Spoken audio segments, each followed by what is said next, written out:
Update 1.6 is looming on the horizon, and since I have already covered Expansion 3 Last Stand in my previous video, it's time to touch on some of the highlights of this much anticipated update.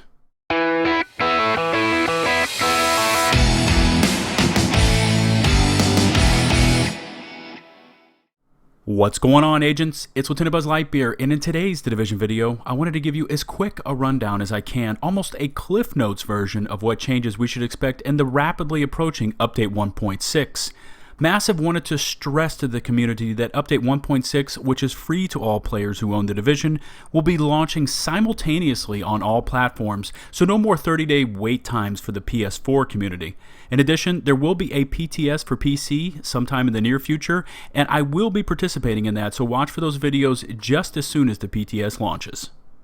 So quickly, here are some of the changes to expect in Update 1.6 for the Dark Zone. There will be no new world tier, but the DZ will be expanded in the northern portions to include DZ 7, 8, and 9. The new DZ zones will have waves of enemies spawning in like a horde mode of sorts, and clearing landmarks will now award loot directly to your inventory without extraction.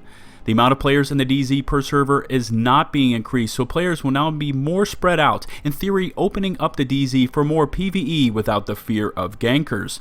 Fast travel between DZ checkpoints is now enabled instead of having to step outside the DZ checkpoint and then fast travel and then re-enter. DZ contamination events will occur roughly every hour in the underground, containing elite cleaners, but beware as the virus contamination level is so lethal that your mask cannot fully protect you. For those of you who have played Underground on Challenge Mode, it will be much like playing with the Sickness modifier activated. And finally, DZ leaderboards will be introduced to track all sorts of stats for PvP and PvE that are turned into a score. DZ rankings are divided into 3 tiers and will give out rewards when they reset on a weekly and monthly basis. Legendary difficulty will be introduced for those of you hardcore PvEers to the Times Square, Warrengate power plant, and Napalm production sites. All of the normal enemies have been wiped away from these missions and will now be replaced by new, smarter LMB enemies that use advanced combat tactics against you and your team. The AI will react to your skills and status effects, keep a low profile behind cover, will constantly attempt to flank you, and if in melee range, will destroy you much like the Hunters and Survival. In addition, named enemies will be thrown into these legendary missions, and it's not going to be about the amount of health these enemies will have, but more the tactics and strategies they use against you on the battlefield. Named gear pieces will now be called exotics, and given their own color in your inventory. Exotic weapons will now all have their own unique talent, and this is retroactive to your existing weapon inventory. Exotic weapon sets will be introduced that require multiple exotic weapons to be equipped simultaneously in order to unlock their full potential. And finally, exotic caches will be awarded for completing legendary missions and are awarded as a weekly reward. Gear set changes are upcoming in Update 1.6 to the following sets.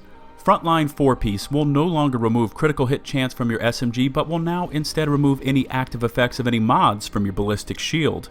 Reclaimer has been reworked to focus solely on the support station, with the 4-piece unlocking all support station mods simultaneously and no longer focuses on consumables. Tactician's Authority buff only disappears after you use a skill, and a new gear set, Seeker, will be introduced with a 4-piece bonus that gives you a guaranteed crit hit after landing consecutive shots to the body, much like the Jade Rabbit for those of you that play Destiny. And finally, the Alpha Bridge gear set has been changed and will be further looked at in the upcoming PC PTS. The 4-piece bonus no longer shares all talents when you use 2 weapons of the same category, but will now share the free talents from both weapons. This sharing will exclude exotic weapon talents. Update 1.6 will also completely change gear talents and erase the need to roll armor on every single gear piece. Armor has been removed as a major bonus and now replaced with health. Gear pieces will still come with base armor, and some high-end gear piece talents will still grant bonus armor, but health and stamina will be your primary means of toughness, and gear pieces that currently have health rolls have been turned into the new stat Resist All. Resistances have now become analog instead of binary, meaning that they lower the effects of the status effect by its percentage instead of just canceling it out. 100% resist chance is possible and will completely cancel out a status effect. Diminishing returns on status effect will be implemented so you cannot continually be hit with Seeker Mines and placed into the bleed effect one after another. Skill power is now affected by world tiers and will take more and more skill power per tier for your skills to work effectively. Players with low skill builds will see their skills becoming less effective after Update 1.6. Sticky Bomb has been changed to incorporate a delayed detonation with a red area warning and beeping sound before it explodes. BFB will now be the only damage mod for your Sticky Bomb, as Flashbang is strictly for CC and delivers no damage or disrupts status effect.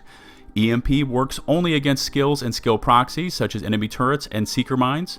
First Aid has been given a longer cooldown, placing a greater importance on skill power and skill haste. First Aid Defibrillator mod now works in 2 steps, with one initial burst followed by a heal over time. Shock Turret has also been changed and will no longer do damage on its own. Signature skills have been modified, so there is now a 60-second immunity debuff before being able to be affected by another signature skill. And finally, Tactical Link's damage bonus has been lowered in PvP to be more in line with Survivor Link. PvP balancing changes are coming, and I know a lot of you have been asking for something to be done in this area of the DZ. Hipfire stability has been nerfed, and a new hipfire camera has been added.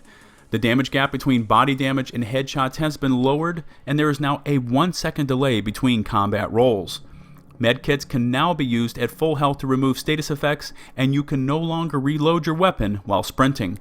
Rejuvenated and Adrenaline have been slightly reworked, and your enemy's health bar will now flash whenever they use a medkit.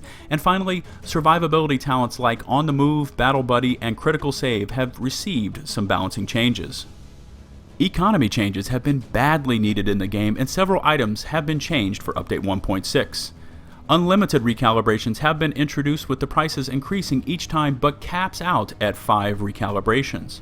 Helping Civilians now reward you with intel, and some item prices have been tweaked at the vendors. Finally, high-end pistols in Survival no longer cost Division Tech, and the Scavenger Box and the Base of Operations will now scale to your World Tier. With this update, we will also be introduced to a new vendor which requires a new currency and will offer new emotes, weapon skins, and other vanity items. Can anybody say microtransactions? And the final set of changes involves activities and how they reward their own separate experience points and award their own caches. In addition, Survival has 3 small changes. Grouping up while in PvP Survival has been disabled. Solo players can no longer end up in games with players queuing as a group, and reviving a downed player in Survival will now always cost you a medkit. I appreciate you staying with me through this somewhat lengthy video, but the list of expected changes for Update 1.6 is vast. I know that the subject of PvPvE and the DZ, gankers, and especially how OP Alpha Bridge is are the main topics everybody has focused in on, and it looks like most of these issues are trying to be fixed for Update 1.6. As always, I would love to hear your thoughts on the proposed changes for Update 1.6. Feel free to leave your thoughts in the comment section below. In addition, if you could take the time to rate the video with either a thumbs up or down, it would be greatly appreciated. If you want some more LtBuzzLitebeer and my Division content in your life, feel free to sub my channel and follow me on Twitter at LtBuzzLitebeer. If you have questions about any weapon in the Division, look no further than my comprehensive weapon review playlist to answer any and all of your questions. And remember, from my channel, likes, comments, subs are loved. Until my next Division video, this has been LtBuzzLitebeer saying peace out.